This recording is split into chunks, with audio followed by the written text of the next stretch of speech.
Blessed is the man that walketh not in the counsel of the ungodly, nor standeth in the way of sinners, nor sitteth in the seat of the scornful.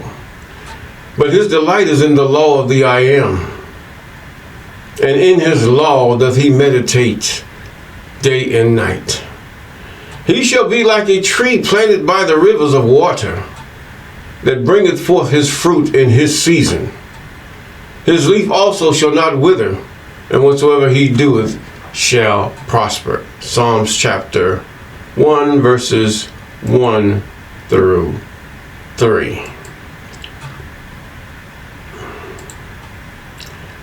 This book of the law shall not depart out of thy mouth, but thou shalt meditate therein day and night, that thou mayest observe to do according to all that is written therein. For then thou shalt make thy way prosperous, then thou shalt have good success. Oshay chapter 1, verse 8, as many call him Joshua. Yes, we thank God for you and you. We thank God for his mercy. We thank God for his favor that cometh by mercy. And the fact that we depart from evil. To understand the Most High is to understand the law. Yes, to know the I Am is to understand the law. And then, because we understand, we depart from evil. What is evil? Many don't know what evil is. They would say evil is this occultic thing or something to that effect. And it really is not. Evil is when you have other gods before the I Am. That's evil. And then when the I Am comes against you, that's evil to you for the evil that you have done to him. So you have the word play here with the English words. I hope you get this. You have many that says evil does not exist. Really? Let's give another example. Thou shalt not commit adultery. Not only you have done evil against your spouse, but the other person have done evil against your spouse also. And also it can go back down as thou shalt not steal. You have done evil against your neighbor in that you have taken something that did not belong to you. Then we go back down to another one that says thou shalt not covet. Thou shalt not covet thy neighbor's, anything that is of thy neighbor's. God just sums it up. This is out of his mouth according to the narrative. By his handwriting, should I say. Thou shalt have good success. Yes, if we do these things and learn not to do evil against our neighbor. Thou shalt not kill means the same thing. Yes, it does. Thou shalt not kill. Thou shalt not murder. For this is evil against the one that whom the act is against. It's evil. Whether they're wrong or right is evil. To them, it is evil. See, you have to realize this is an English word. You look up the word and you try to figure out what are these people talking about, because English is sometimes can be, as they say, fork-tongued, like a snake. So therefore you would have to back everything up by definition if it's misunderstood. We're in the book of Leviticus. I believe we stopped at chapter 17 in the law. Leviticus chapter 17 in the law, yes. And we're going to start at, what we're going to start at? We're going to start with verse 10. We're going to reiterate this. We'll get through it in a little bit of 18. And whatsoever man there be of the house of Israel, or Jacob, or Israelite, or whatever you want to call yourself, or of the strangers. In other words, God does not, I'm just going here, right here. Strangers. That means white, black, Chinese, Japanese, whatever. that comes into the land, or that is in your ranks, that sojourns among you, is what he's saying, you're subject to the same law. See, this is why the devils, the Satans, have caused the laws to change, and even the times. They changed the times of the new moon to be on, or the Sabbaths and the New Year to be at their discretion. Even those over in Jerusalem do the same thing, have done, and are doing the same thing. They're changing the times. This is anti-law, anti-anointing, or Christ, if you want to put it that way. He says that eateth any manner of blood. This is for you and the stranger that should follow after the law that God have given through Moses. He have given this law through Moses. In my own estimation, I think that a lot of things are mistranslated. They're intentionally translated, also mistranslated, or just infused. Some of the prophecies and all of that, you have to really go back to the law in order to understand it. And then we're living in this time, we can see where some of it is just plain old nonsense. It has nothing to do with the law. The law deals with morality. It deals with our relationship with God and what God requires us for himself, as well as to conduct ourselves toward each other. He said, for the blood that maketh an atonement for, it is the blood that maketh an atonement for the soul. Now, in my own estimation, in giving this thing, what did God do to make atonement that Adam and Eve should be covered? The blood of an animal was shed. This was a big thing here. I mean, we take it as light, but it was really huge. That its skin might be covered over Adam and Eve because of their foolishness, that they may be covered, not only amongst themselves, but before the Most High. Blood was shed of an animal, not of a man. It can never be of a man. Now he says, now, for the life of the flesh is in the blood, and I have given it to you upon the altar to make an atonement for your souls. There's another allegory here, that for your souls, did not God have to shed the blood to cover the nakedness of Adam and Eve? That their nakedness may not be seen? They did not know they were naked, no. But it was an atonement that blood was shed. So now it's being used even to this day. There is no other atonement for the soul. No one man can make no atonement for the soul. I don't care how much it seemed like it's valid. These things were joined on to the Torah. That's all it was. What you call the New Testament was just joined to it, infused in it, to make it seem as though it is valid. Why is not the other books?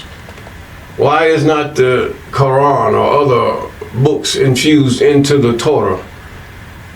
I mean, if you're going to follow this doctrine of Christianity or New Testamentism, then you might as well just separate your book from the Torah. Stop trying to join unto that God. You have your God. You had a man that died and he made him a God. This is what happened. But you try to infuse him with the God.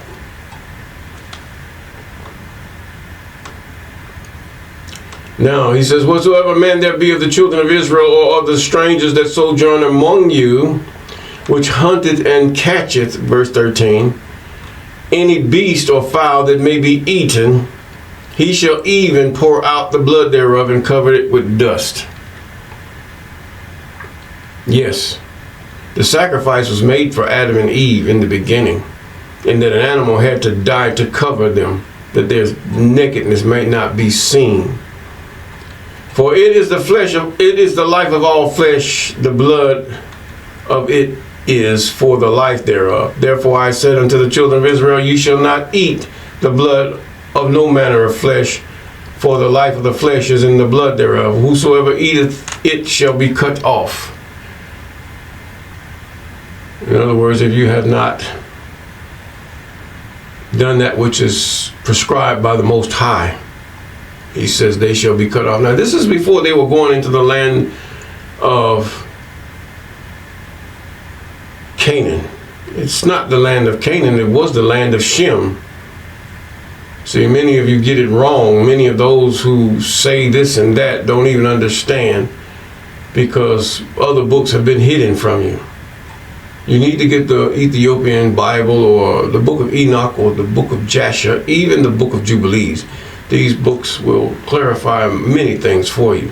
And every soul that eateth that which died of itself, or that which was torn of beast, whether it be of one of your own country or a stranger, he shall both wash his clothes and bathe himself in water and be unclean until the eat, and he shall be unclean. In other words, once you get home, you bathe yourself in water, put on some clean clothes, take those clothes, wash them in water, and you will be unclean until the evening. Now what happens in the evening? It's a new day.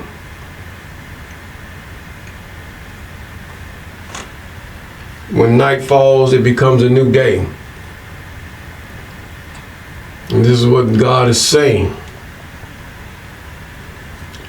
But he washed them not, nor bathed his flesh, he shall bear his iniquity. Now, God is not playing with us. This still stands. This is the law. Even this part here. Even though we're in captivity throughout the globe of the earth, those of you that God have been enlightened, those of you that God have caused to see his plan laid out, those of you who are hewn of many, just a few out of many, doesn't matter. You're a few, but you're stronger than the many, because your God is stronger than the many, regardless of how they wear uniforms or how they say big eloquent words or whatever. God is stronger than they are. They have changed the times and the laws before your eyes. Even those that some call themselves by the names of Israel, they're still walking by Christianity or the idolatry of Christianity. They're still doing it because they wear this and they can come out with all kind of truth. If you notice, all they come out, they don't get into the law much. They get more into the what? As far as they're televised or what they get more into who's who and what's this. But the law is everything. It's the law. When we walk out of it, we walk out of God. When we walk out of it, then we're subject to the elements of this world. We're subject to the devils of this world, the kingdoms and governments and everything else. We're subject to them. But when we walk in the law, then we submit ourselves unto the Most High, even the I am that I am. And we're in Leviticus chapter 18.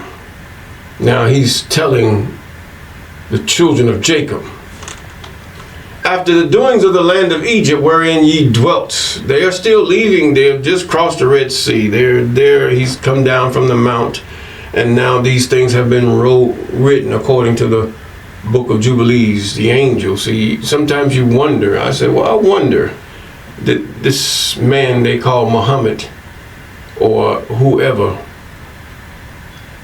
get his theory or his sayings from the book of Jubilees and just sublimate it into the angel Gabriel and all of this. Because if you realize, the angel never says his name in the book of Jubilees, but in the Quran they give the angel a name.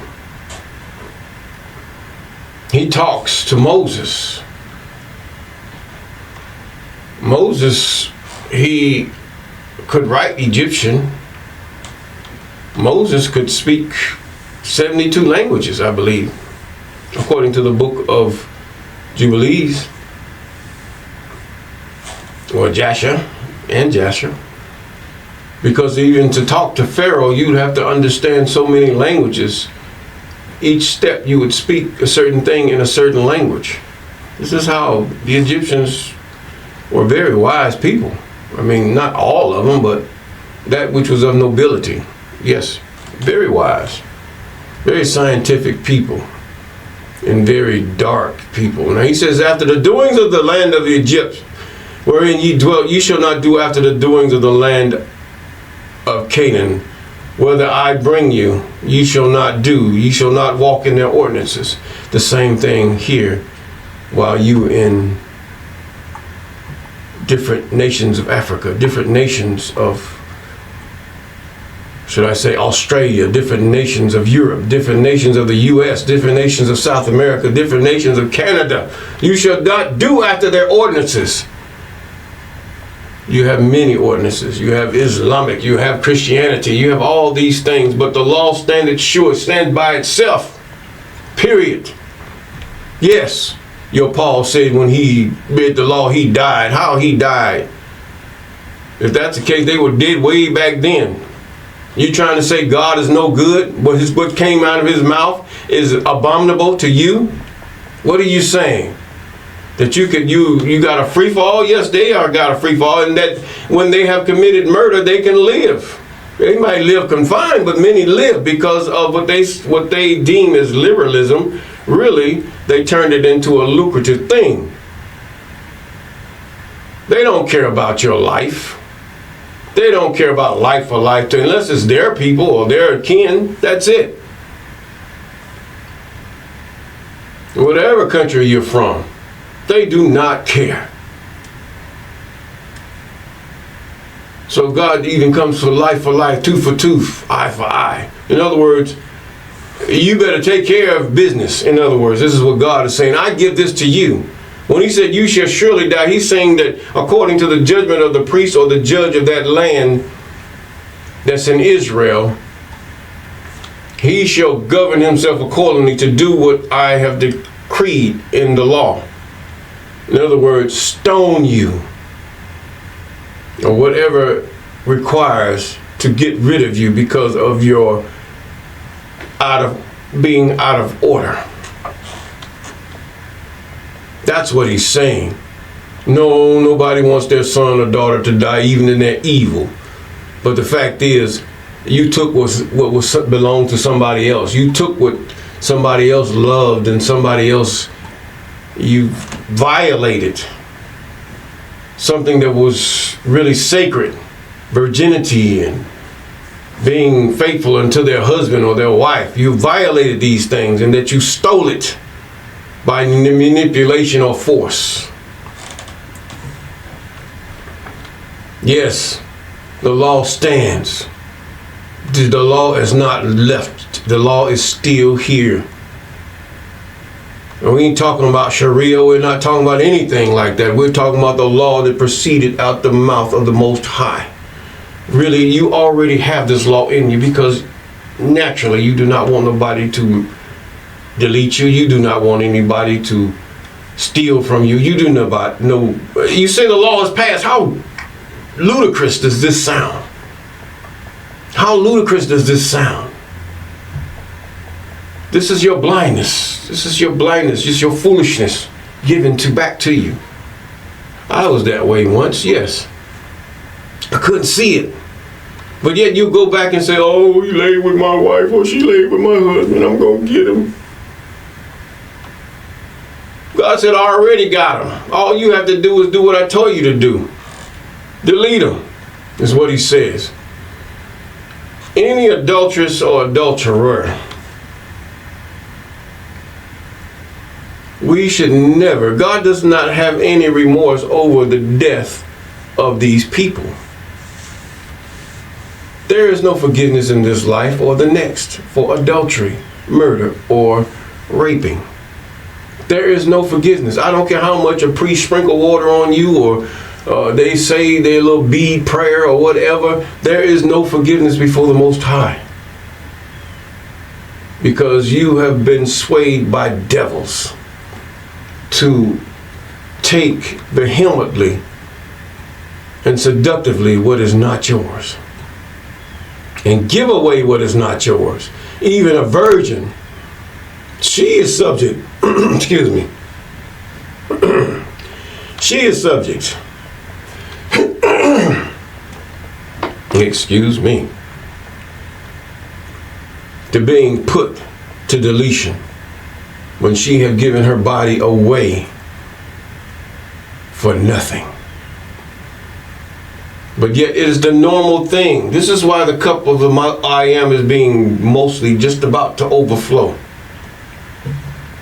And he's going to pour it out even to the last remaining drop. His anger toward the children of men. It's a normalcy. You've changed the times. You've changed the laws for a virgin to give away her body. And it'd be okay. Many of them would be burned, as Reuben had did for his daughter-in-law. He wanted her to be burned, but found out that he was the one that was at fault. His sin was found out, that he laid with an harlot. So he could not say anything or do anything. Now this is the way the law given unto men works. He could not delete himself. He didn't want to. But now God says, these things shall not stand. Let us continue. He says, but ye shall not do my judgments. Ye shall do my judgments in verse 4. You shall, Leviticus chapter 18 verse 4. Ye shall do my judgment. Ye shall keep my ordinances to walk therein. I am your God. Now, let's get into verse 6. He says, now none of you shall approach to any that is near of kin to him to uncover their nakedness. I am that I am. Near of kin. What does he mean by that? You can come up with your own sayings. You can come up with whatever you feel like you want to come up with. That's on you. But this is what the law says. This is what came out. This is what God wrote on tablets. This is what was relayed unto Moses in the mount. This wasn't just given directly and written in a book it was written by one man. One man, just like your Quran, just like you say your Bible. It was written, but it's translated by many. This is where many things have gone. This is not even, nobody wants to hear this. Why would you even put it in the book? Why could it even be deleted? Listen, verse 7. The nakedness of thy father, or the nakedness of thy mother, thou shalt not uncover. She is thy mother, thou shalt not uncover her nakedness. It's adultery. It falls under adultery. Either way, that person is to be deleted. Today you have mothers who are looking at their sons once he reached the age of puberty, and fathers looking at their daughters, wondering, and some even going after them. And then you have the daughters that might lust after their own fathers. Sons lusting after his own mother to want to lay with them, to want to be a part. Some don't care. They just no matter how pretty she is, she ugly. But then you have some have an inordinate affection.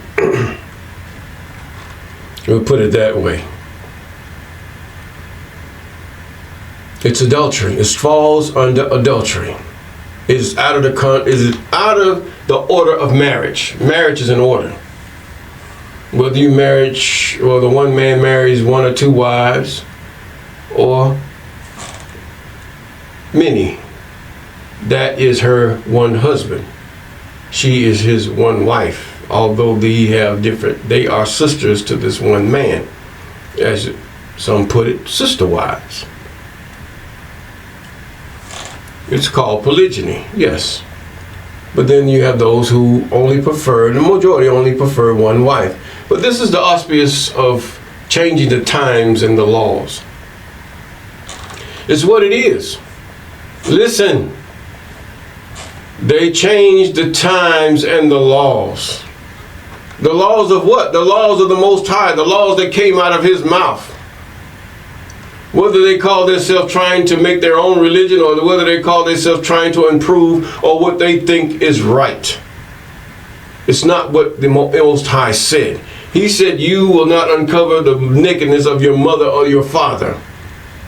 That should not be of any concern to you. You should not lust after your father, little girl. You should not lust after your mother, little boy. And even if you were funny, you should not do it even the opposite. Verse 8, the nakedness of thy father's wife.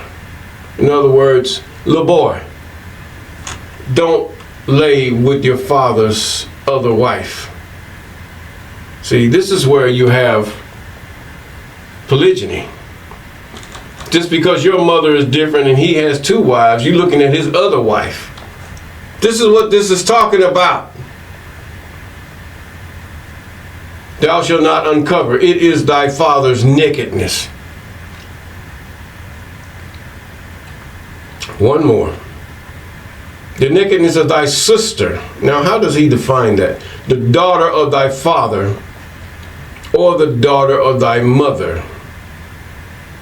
Now, we know back in the beginning, he said he allowed that to be. How did that become? And it was not counted unto them as sin because there was no law against it. Now God says it's time. We cannot have this. You can say it's too many people out here for you to fall in love or to be in love with your sister or your father or your mother. There's too many other women. There's too many other men. Oh, their family is safe with family. No, you're perverted. This is perversion in the Most High's eyes, not man's eyes. So you following man's law. This law supersedes man's law. Either way you put it. If you obey these laws also will not cross man's law, but man's laws cross God's law. This is what we're saying. He says, thou shalt not, the nakedness of thy father, it's the nakedness of thy father's wife, thou shalt not uncover. It is thy father's nakedness. The nakedness of thy sister, the daughter of thy father, or the daughter of thy mother, whether she be born at home or born abroad, even their nakedness thou shalt not cover. Number one is adultery. Number two is still your sister. Who are you to question God and while he allowed? You wasn't even born then. Matter of fact, the laws wasn't even, as we know it today, the laws were not even enacted then. Much of the world knew of the laws of that time, but would not follow God. Even that's why they were destroyed in the flood. Many of them were destroyed by the thousands during the time of Nimrod and all the other people that you read about. Did you not know Job lived during the time of Nimrod? Job was not an Israelite. No, he wasn't. Job was before Israel was even conceived. Or Jacob. Job was before him. But yet he understood. How was he righteous? Because he kept the law that he knew at that time. It wasn't the law of the Egyptians, nor the law of Nimrod. It was the law that came with Noah. And many of you don't get it because you don't read, you don't search, you don't study. But you go by what one man's opinion have dictated unto you. And he told you because of your respect to him above the Most High and what the Most High have put by. And then some of you even get a bad taste in your mouth because you want to continue in your sin by condemning King James. Yes, condemn King James, whatever, who cares? But the fact is that this word, you can compare what King James authorized to be written with any other Bible, and it all sinks in. The law is still the law. Period. You're evil. You're perverted. Just as the King James that you condemn. But either way, he says the nakedness of thy sister. In other words, parents, your daughters and your sons should be separated at a certain age. I mean, this is just common sense. You should not have your daughters and your son sleeping in the same bed. No. They should be separated, period. Because once that boy get to the point where he starts noticing himself and he notices his sister is different, then you got a problem. Oh, my children don't act like that. You think so. They're not going to tell you anything. You don't know what goes on. And once they reach the age of puberty, it gets worse. They should not be in the same room, hugged up and laying on each other all day. No, that should not be. You don't know what's in the heart of that boy. That sister might not be thinking nothing, but it might be in the sister toward the brother. And one day a spark or a demon talks. Because we're all swayed unless we keep this law in our hearts. Jesus ain't never told you about this, did he? He said, thou shalt not commit adultery. Oh boy, oh, that Jesus they made up, that New Testament, it should be another book. It's not to be combined. This is the way they deceive you. It's to combine it with the Torah, with the Old Testament, the law, so that you might validate it. It might seem valid when it's invalid, period. God is not flawed. No, he's not. This law is not flawed in no way, shape, or form. You can go back in history, yes, but this is the law. It comes back. There's no flaw in this law. No, not at all. He gives you free reign. You can drink, you can smoke, you can get high. But he says drunkenness. Same thing. You say, whoa, whoa, whoa, whoa, whoa, whoa, brother. Where do you see that in the law? Drunkenness will cause you to do things you shouldn't do. This is why you don't want to get drunk like that, to the point where you don't know what you're doing. And then it becomes a habit, and that's when it becomes an abomination before the Most High. Think! Satan don't want you to think.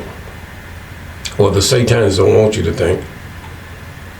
He says, now, the nakedness of thy sister, or the daughter of thy father, or thy daughter of thy mother, whether she be born at home or born abroad, even their nakedness thou shalt not uncover. Whether your father has many wives, or 3 or 4 wives, their daughters, no, it's not yours. That's your sister. You come from the same loins. And even that is your sister. You're near kin. This is what God means by near kin. It's not because of your mother. Yes, in this U.S., yes, your mother this is a matriarchal place. They do that. These men of power do that because they know and they have read these scriptures and they understand the anatomy of a woman's mindset. That's all you have to read about is Adam and Eve, and all you have to do is have a certain money or jewelry or gold, and you have that woman's mindset, period. But nevertheless, we're going to stop here at verse 9. And if we do those things that are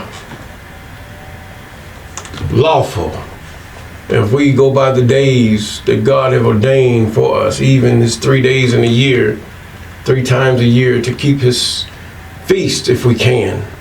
Many of us can't because most of the people they got their own way of doing things. The best way is just leave it alone until God delivers you into a place where you can keep these things and be with those of like mind or an agreement of the law of what it would be, because he gives a certain way you keep his feast. And you cannot keep his feast no matter how you try. You can keep it in the mindset, yes, you can do that. But you throw a lamb chop on the grill or whatever, that's really an abomination. Because there's certain types of wood that God have put before us that we should sacrifice meat on. It's written in the book of Jasher. Yes, read it. And gopher wood, it's not gopher wood, that's a mistranslation or a deliberate mistranslation. Gopher wood is not it, if you want to get back to Noah. So he was on the mountains, and then next thing you know, he was in the middle of the desert, and all this other stuff happened. Okay, but anyway. Yes, they have manipulated the historical accounts in the Bible, but the law standeth perfect, sure. When you say perfect, you're talking about the law. This makes you perfect before the Most High to adhere to the things that the law tells you to do, especially when it comes to your relation to God and man. This is that. And if we do those things, we will have peace.